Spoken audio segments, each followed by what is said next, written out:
اچھا، یہ کبھی آپ نے سوچا کہ آپ کو الگ بات کرنا سوٹ کرتا ہے یا الگ بات کرنا ہمیں سوٹ کرتا ہے؟ آپ غور کیجئے اس بات پہ کہ جو الگ بات کرنا ہمیں سوٹ کرتا ہے اور آپ کو الگ بات کرنا سوٹ نہیں کرتا، سب کے سامنے بات کرنا سوٹ کرتا ہے، لیکن آپ چاہتے ہیں الگ بات کرنا اور ہم چاہتے ہیں سب کے ادھر بات سامنے کریں۔ بات کرنا۔ اس پہ غور کریں، اور کوئی آپ میں سے بتائے گا کہ ہمیں کیوں سوٹ کرتا ہے کہ آپ ہم سے الگ الگ ملیں، الگ الگ بات کریں؟ الگ فیس تو پے کرنی پڑتی ہی ہے، اصل بات یہ ہے کہ الگ بات کرنا کیوں سوٹ کرتا ہے۔ مثال کے طور پر اگر آپ کہتے ہیں کہ میں ڈاکٹر صاحب آپ سے کچھ بات الگ کرنا چاہتی ہوں اور میں بھی کہتا ہوں کر لے، تو اس کی تو کوئی فیس نہیں ہوتی نا۔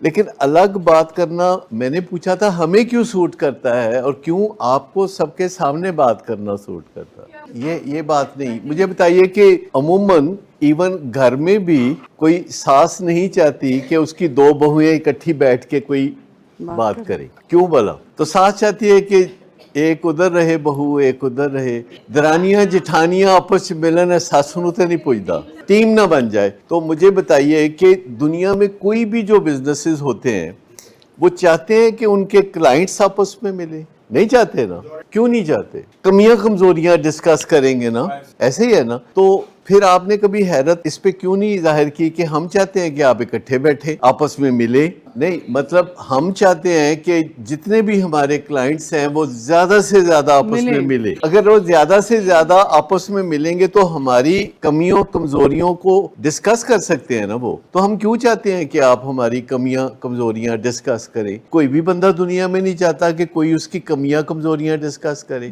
یہ فیصلہ صرف ہم اس وجہ سے کرتے ہیں کہ اس میں آپ کا فائدہ ہے، ہمارا تو کوئی فائدہ نہیں۔ اگر آپ آپس میں بیٹھیں گے تو ظاہر بات ہے کہ ہماری انسانی کمزوریاں کمیاں ڈسکس کریں گے، لیکن آپ کا اس میں بہت فائدہ ہو سکتا ہے کیونکہ آپ ایک دوسرے کے تجربات سے فائدہ اٹھا سکتے ہیں، یعنی جو آپ نے تجربہ کیا وہ کامیاب ہوا یا کامیاب نہیں ہوا، آپ ایک دوسرے کو بتا سکتے ہیں کہ یہ میں نے تجربہ کیا، یہ کامیاب نہیں ہوا، تسی نہ کرنا۔ اچھا، تو یہ شیم ہیلنگ ہے، جب آپ آپس میں ملتے ہیں تو آپ کو پتہ چلتا ہے کہ ایٹ لیسٹ ایک اور فیملی بھی ہے جن کا یہی مسئلہ ہے، اور آپ 2 فیملی سے ملتے ہیں، 10 فیملی سے ملتے ہیں، 50 فیملی سے ملتے ہیں، تو آپ کہتے ہیں کہ ہم اکیلے اس مسئلے میں نہیں ہیں، یہ بہت سے لوگوں کا مسئلہ ہے، تو شیم ہیلنگ ہوتی ہے۔